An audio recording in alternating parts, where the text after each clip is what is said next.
అన్నమయ్య చేసిన తర్వాత నాకు కృష్ణవంశీ గారి పరిచయం. అప్పుడు ఆయన నిన్నే పెళ్ళాడుతున్నాం చేశారు. నిన్నే పెళ్ళాడుతాను చేసే టైంలో అన్నమయ్య నేను చేస్తున్నాను. సో నాగార్జున గారు నా గురించి మంచి చెప్పి సెందూరం ఆఫర్ నాకు వచ్చింది. సెందూరంలో నేను రవితేజ జోడీగా చెయ్యాలి. 2 days చేశాను. తర్వాత అది నా చేజారిపోయింది. ఆ మూవీ చేజారిపోయింది నాకు అది పెద్ద దెబ్బ. అంటే దాంట్లో డబ్బులు కూడా it's a very low budget experimental movie. కానీ కృష్ణవంశీ గారితో వర్క్ చేయాలి అని ఆ ఛాన్స్ నాకు చేజారిపోయింది. అది ఒకటి. ఆమె అప్పుడు నేను 3 shifts వర్క్ చేస్తూ ఉంటే ఆమె అది బాధ అని చెప్పలేదు. ఆమె నేను చేయాల్సిన మూవీ చేయలేకపోయాను. ఊహ నా బెస్ట్ ఫ్రెండ్ అండి, నా బెస్ట్ ఫ్రెండ్. సినిమాలోనే నాకు చాలా క్లోజ్. ఇప్పుడు చాలా ఏళ్ళ తర్వాత, ఎన్నో ఏళ్ళ తర్వాత 2 weeks ముందు మాట్లాడడం జరిగింది. తిట్టింది నన్ను, ఇప్పుడు మాట్లాడతావా నాతో, ఇప్పుడు పిలుస్తావా నన్ను అని. 3 yearsగా గృహలక్ష్మి చేసుకుని ఇప్పుడు పిలుస్తావా నన్ను అని చెప్పి, నా ఫోన్లో ఇన్కమింగ్ కూడా వస్తాయిలే అన్నాను. అంటే మరీ క్లోజ్.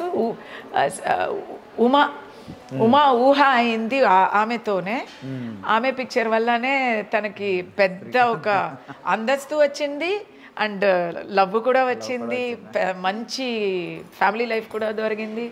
సో నాకు అది బాధ ఏం కాదు, బట్ చెప్తున్నా ఇలాంటి కొన్ని లాసెస్ ఉన్నాయి. సెందూరం అయితే మంచి సెందూరం అయితే ఒక మర్చిపోలేని బాధ అది. రవితేజతో ఎన్నో మూవీస్ చేసి ఉండొచ్చు కదా. తర్వాత డాన్ సీనోలో చేశాను, అది కూడా సిస్టర్గా. సో అది ఆ బాధ ఉంది. ఇంకోటి ఒక బాధ చెప్పాలంటే, ఐశ్వర్య సుష్మిత సెన్ ఆ సేమ్ 94లో నేను కూడా మిస్ ఇండియా ఫైనలిస్ట్ని, టాప్ 6. దాంట్లో ఐశ్వర్య సుష్మిత దగ్గర ఓడిపోవడం అనేది ఓటమే కాదు, కానీ నేను 3rd వస్తూ ఉంటే ఇంకో బాగుండేది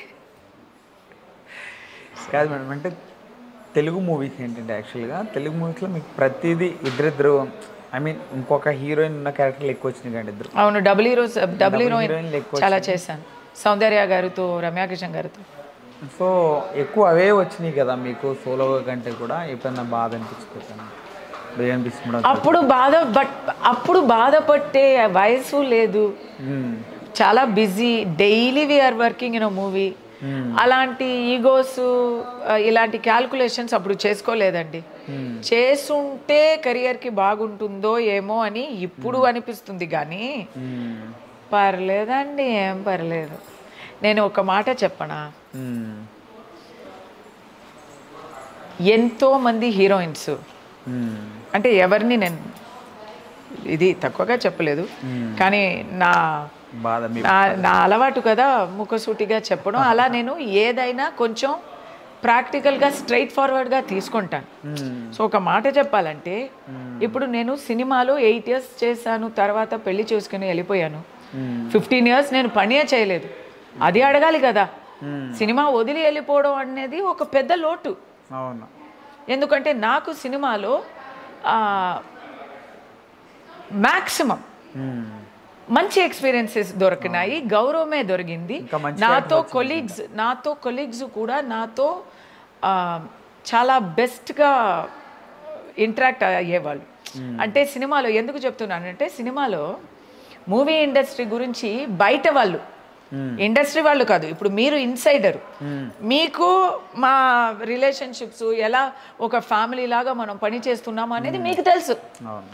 కానీ బయట ఉండే వాళ్ళు ఏం చూస్తారు, ఈ యూట్యూబ్ ఛానల్స్ అంతా చూసి చెడగొట్టుకుంటారు మైండ్ని. అన్ని గాసిప్లు అంతా అవసరం లేని గాసిప్స్ చూసి, సినిమా అంటేనే అందరూ ఏదో నెక్స్ట్ డే పారిపోతున్నట్టే. అలాగే మా సినిమాని కాదు, ఒక బిగ్ బాస్ ఇంటికి వెళ్ళినా కూడా అందరూ లవ్ చేస్తున్నారు, అది చేస్తున్నారు, ఇది చేస్తున్నారు, గాసిప్లు బాగుంటాయి. కానీ అవి కాదు, మీకు తెలుసు కదా, we're professionals. And in my time I had very good experiences. 100% నేను చెప్పలేదు, నాకు కొన్ని అవసరం లేని, కానీ చాలా తక్కువ. అండ్ నా క్యారెక్టర్కి వాళ్ళు దెబ్బ తిని వెళ్ళిపోయేవారు. నేను నా దగ్గర ఏమైనా పెట్టుకుంటే నేను ఊరుకోలేను కదా, అప్పుడు అలాగే. సో అది అప్పుడు సినిమా వదలడం అని నేను అనుకోలేదు. అండ్ నాకు సినిమాస్ అప్పుడు తగ్గట్లేదు. హీరోయిన్గా పీక్లో ఉన్నప్పుడే పెళ్లి చేసుకొని వెళ్ళిపోయాను. ఎందుకంటే ఒక పెద్ద రూమర్ వచ్చింది, అది వచ్చి ఒక డర్టీ రూమర్ వచ్చింది. అది దానివల్ల మై ఫాదర్ మదర్ సైడ్ అబ్బాయి ఇలాంటి రూమర్స్ ఏంటమ్మా నువ్వు అంటే, ఎవరో ఒక ఇండస్ట్రియలిస్ట్తో కలిపి ఒక వర్స్ట్ రూమర్, ఇలాంటి రూమర్స్ వస్తే నీకు పెళ్ళి అవుతుందో లేదో ఏమో, మా బాధ్యత మనం పూర్తి చేసేయాలి అని భయపడిపోయారు. సో నాకు పెళ్ళి మ్యాక్సిమం ఎర్లీగానే చేసేసారు. తర్వాత నీకు వయసు అయిపోతుంది, ఏమో అవ్వలేదు, 23 ఒక వయసు అయిపోతుంది, అది ఇది అని చెప్పి ఏదో. కానీ వాళ్ళు చేసింది కరెక్టే. సినిమాలో ఉండవాళ్ళకి కొంచెం కెరియర్గా ఉండాలి అని అనిపిస్తుంది, వేరే వాళ్ళు బయట ఉండేవాళ్ళు పెళ్లి చేసుకునే వయసు అది.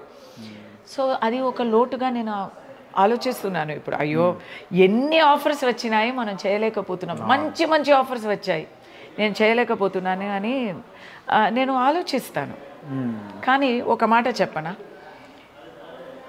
దానివల్లే నేను 25 కంట్రీస్ చూశాను. దానివల్లే నాకు బంగారమైన ఒక ఫ్యామిలీ దొరికింది. దానివల్లే నాకు ఇప్పుడు ఉన్న మెచ్యూరిటీ దొరికింది. దానివల్లే నేను కార్పొరేట్ జాబ్ చేశాను. I have distributed about 250 movies, corporate distribution company in USA, in Europe. So నా ఎక్స్పీరియన్సెస్ నాది.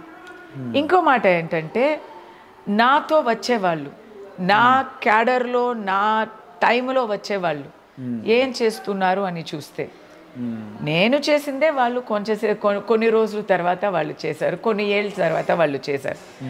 ఇప్పుడు ఈ తరం చూస్తున్న వాళ్ళకి, నెక్స్ట్ జనరేషన్ వాళ్ళకి నేను సీనియర్ ఆర్టిస్ట్నే, వాళ్ళు సీనియర్ ఆర్టిస్ట్నే. దీంట్లో ఎవరు పెద్ద ఎవరు తక్కువ అనేది కూడా లేదు. అవునా, మీరు చెప్పాలి మేడం, ఎందుకంటే మీరు ఇప్పటికీ అట్లానే ఉన్నారు మీరు. అది ఒకటి. అది నెక్స్ట్ ఇప్పుడు నదియా గారు సెకండ్ కంబ్యాక్లో వచ్చినప్పుడు ఒక హీరోయిన్ లాగానే ఉన్నారు చూడ్డానికి. నేను కొంచెం ఫిట్నెస్ మెయింటైన్ చేస్తున్నాను కాబట్టి నాకు ఇప్పుడు మంచి రోల్సే వస్తున్నాయి. సపోర్టింగ్ రోల్సే, గుడ్ రోల్సే వస్తున్నాయి. ఏ రోల్స్ నేను చేయగలుగుతున్నానో నేను చేస్తున్నాను. బట్ బాధ అనేది, అయ్యో నేను ఆ రోల్, ఇప్పుడు బాహుబలిలో శివగామి రోల్ నేను చేయలేదే అని అలా బాధపడలేను. ఆ రోల్ అయితే రమ్యాకృష్ణ గారు తప్ప వేరే ఎవరు చేస్తే అలా వచ్చి ఉంటుందో అనేది ఇంపాసిబుల్ కదా. బట్ రాజమౌళి గారు దర్శకత్వంలో ఒక రోల్ ఏవైనా చెయ్యాలని ఉంటుంది, చేస్తాం. ఇప్పుడు వచ్చాం కదా, టైం ఉంది.